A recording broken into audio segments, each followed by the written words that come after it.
All right, everybody, welcome. One of my favorite books, I'll quote, "Let the wild rumpus begin."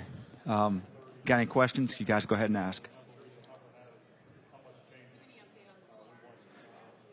Yeah, Lamar and I are talking. We met recently. It's an ongoing discussion. We both understand the urgency of the situation. It's been a good dialogue, a good discussion. I'm optimistic as I continue to be optimistic, and we'll see where it goes.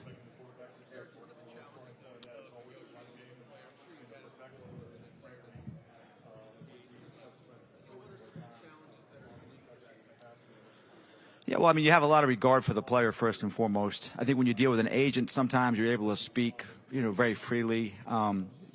Position yourself a certain way. You have different arguments that you can use that maybe you wouldn't say to a player, or, So I think that's part of it.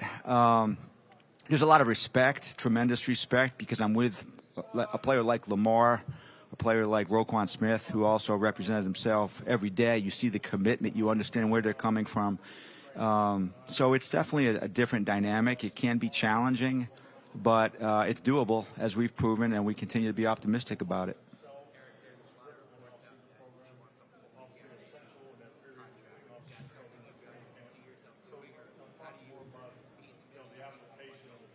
Yeah, so that's a question that I appreciate. And what I've kind of said for the last 2 years is I'm not going to talk specifically about any discussions about the contract. And Lamar and I had that agreement.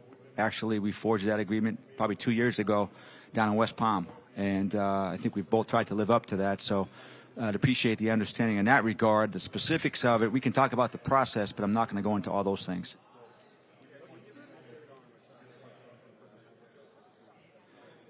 So Rashad is doing really well. Obviously, it was a pretty serious injury. I think we got out ahead of it to a degree. Rashad and the club, we decided to do the surgery. And I think it was probably good that we did it at that point because the injury could have gotten worse. He's doing well. We text quite a bit. I know he's very, very excited, chomping at the bit to get into the offseason program. We're very excited about him as a player. Can't wait to see what he can do this year.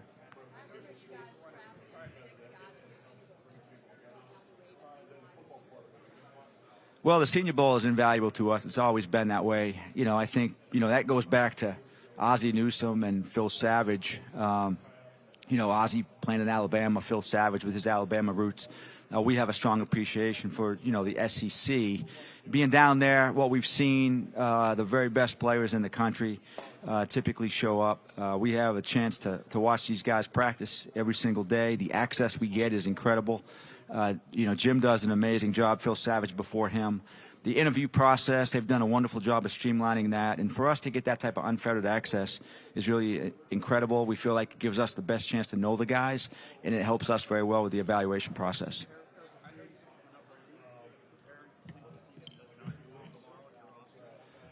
Well, we're always preparing for every contingency. We look at every situation, free agency, the draft. We're talking about any possible situation that might arise with players. In this business, you get surprised daily. And so you have to be prepared for any situation, what that means, what your cap looks like, what your cap might look like, what players are available, what players aren't available.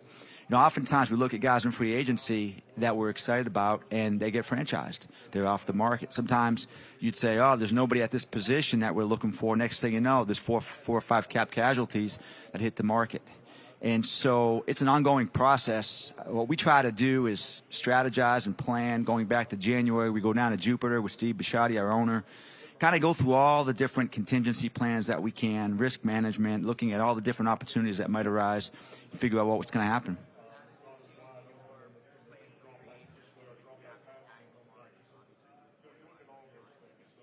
Yeah, well, there's a couple different situations where that can go. There's a couple different franchise tags. We're hopeful that we'll get a deal done with Lamar before that happens.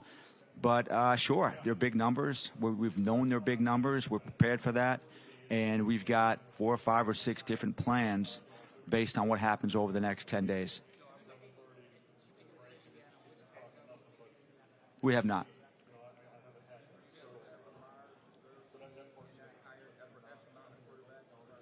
Oh, there's no doubt.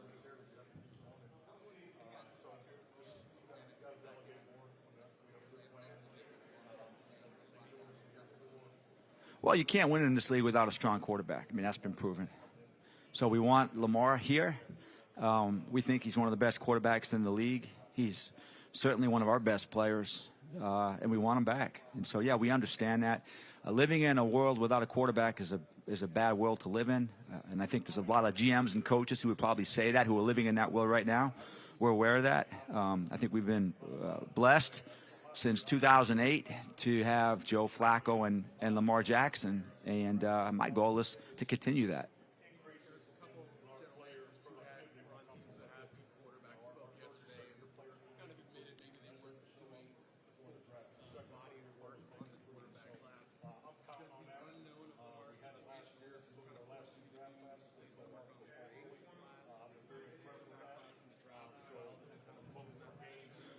Yeah, well, you know, I was trained as a scout. I started out as a scout.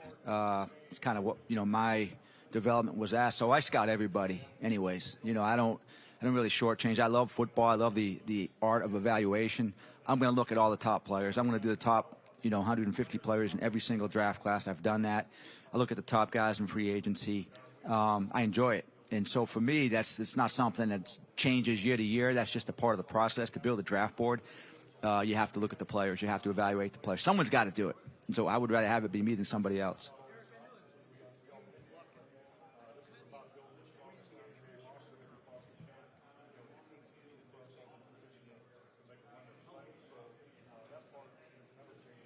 You know, that's I could talk, you know, I don't think you guys want me to talk about that because I'll talk for 15 or 20 minutes on that alone. But I will say this, you got to have a lot of draft picks every year. You've got to draft a lot of players because guys do get hurt. And there's an element in the draft where just having more picks proves over the long time to be a good thing. It's like investing in the stock market. You might have some up and down years, but if you continue to invest, eventually you're going to see you come out ahead. And so that's kind of how I look at the draft. The other thing you have to have, I think, is a really strong performance department, a wellness department. That's training room, that's wellness, that's mental health. That's diet, nutrition, strength coach, performance people.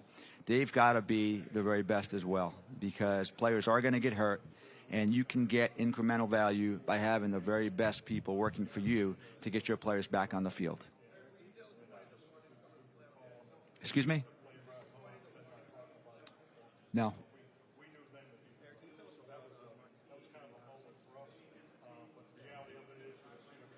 Marcus is a free agent. He's a guy that I hold in very, very high regard. I've had a few conversations with Marcus's agent, who's a good friend, and Marcus is a great friend. He and I have communicated.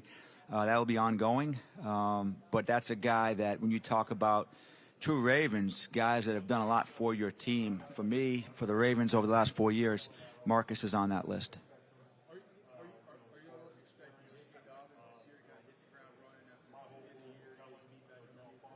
Yeah, J.K. finished strong. Really, really impressed with his passion, his work ethic, the way that he battled back from a very, very serious knee injury. It was very impressive to me to see how, you know, he really kind of matured over the course of the season. He came back from that second procedure surgery that he had, and he started to really look like the old J.K., which is extremely exciting for the organization. And we fully expect J.K. to have a great year this year.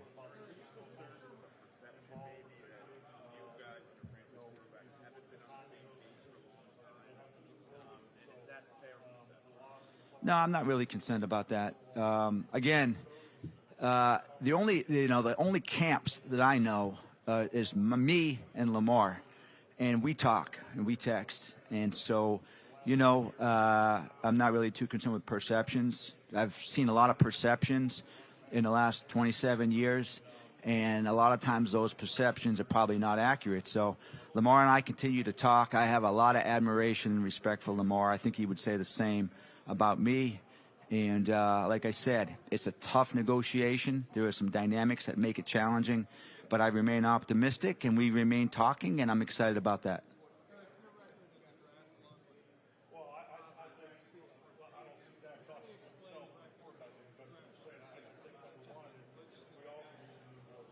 You know, I think it's a good question. I think, Tony,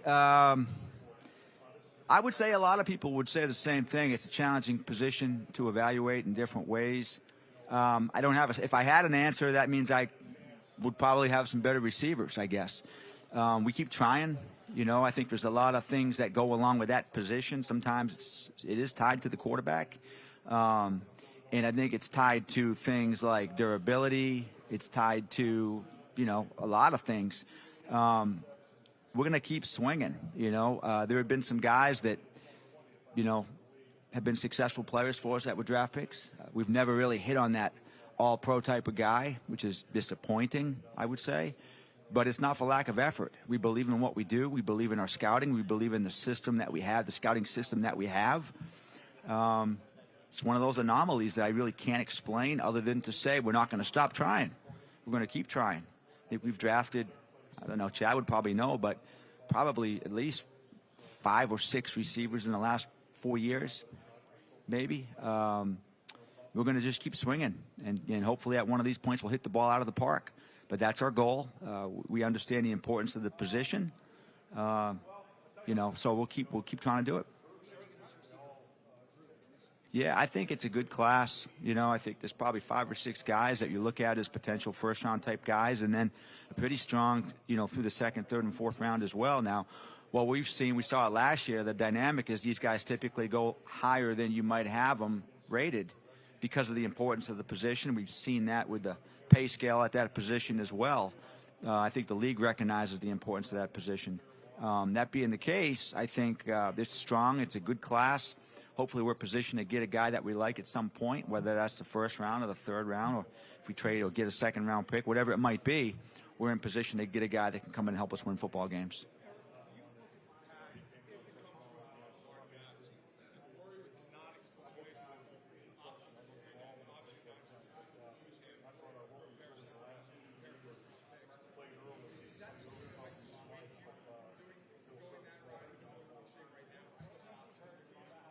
Yeah, you know what? We'll have a plan. Obviously, I'm going to think about everything, but I don't fear a lot of different things. If you think about it and you plan for it, you discuss it, you talk about it, then what's the point of fear? So, it's not like we didn't know we might be in this position last year at this time. We talked about it, so we've had a full year to really discuss all the different plans. We'll make the right decision.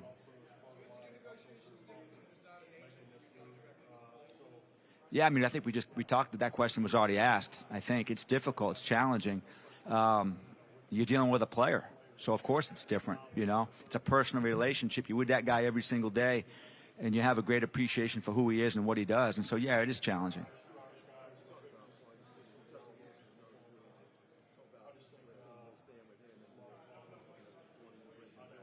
You love Justin. Justin had a great season for us. He's a proven vet. He's a guy that when you talk about the best pass rushers of the last couple decades, you put Justin on that list. Had a great season for us, came up big in some games. He's a great leader, a hard worker. That's going to probably be, the last 2 times we signed Justin, it was later in the process. And I can probably say that that'll be the case this time as well with some of the unknowns that we have and that we're faced with roster-wise. That'll probably be, last year we signed him and I was at the beach. Literally on the beach throwing a football to my son, Jackson, and I got the call from Joel Siegel and the deal was done. But that was probably July 10th maybe. So I think you could expect the same if we go down that road.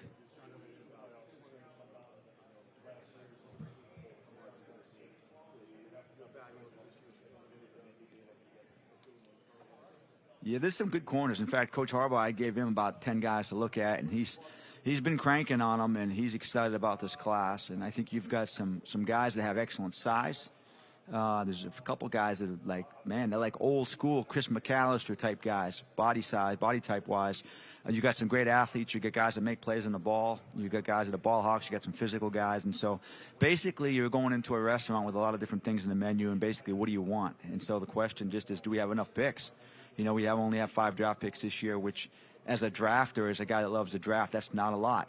I have to keep reminding myself that our second-round pick this year is Roquan Smith, which I can live with, but I still look at that void, and I'm like, man, I wish I had that pick.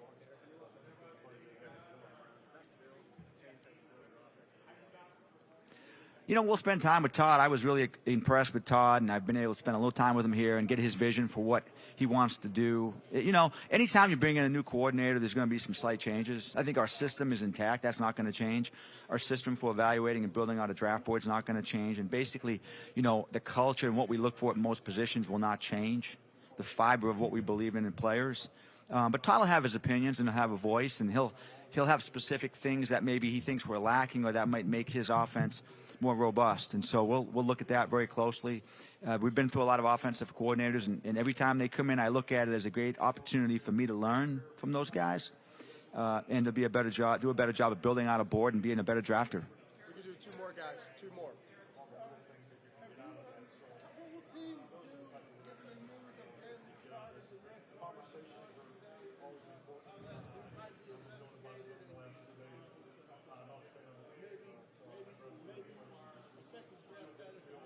Sure. So, first of all, that was a horrible tragedy. Let me say that. Secondly, I don't know a lot about the situation, and so these things kind of like you guys. I don't really know. I wouldn't want to comment on the specifics of how that would affect somebody's draft status, because there's a lot more information, and I'm not a privy to that. And I might be by the time the draft rolls around. It was a horrible thing that happened down there, and I feel horrible for the families. The parents involved. I have children. It's a horrible thing. So that's what I would say about that. When you're stacking your big board, obviously the evaluation comes first. But when you're stacking those players at different positions, is it more based on team need or just overall value of the position? Again, I could probably talk about that for 6 hours. But it's basically a mosaic. So imagine a huge board, and basically you're taking all these different data points and you're trying to meld them all together. And certainly there are some positions that, quote unquote, the PFF people of the world would say these positions are more valuable than other positions. And we factor that into a degree. For us, it's how the guy plays. It's the comps. It's the sequence lists that the scouts do, which is the rankings of the players by position, but also across the board. We'll use some analytics, and we'll use some true old school scouting. The interviews will play a factor in that, so we'll background information that our scouts get, which I think is probably some of the best in the league. And then my job is to come up with a list, ranked all positions that we think of top to bottom the best, and we'll make the decisions based off of that list. All right, thanks, Eric. Thanks, guys.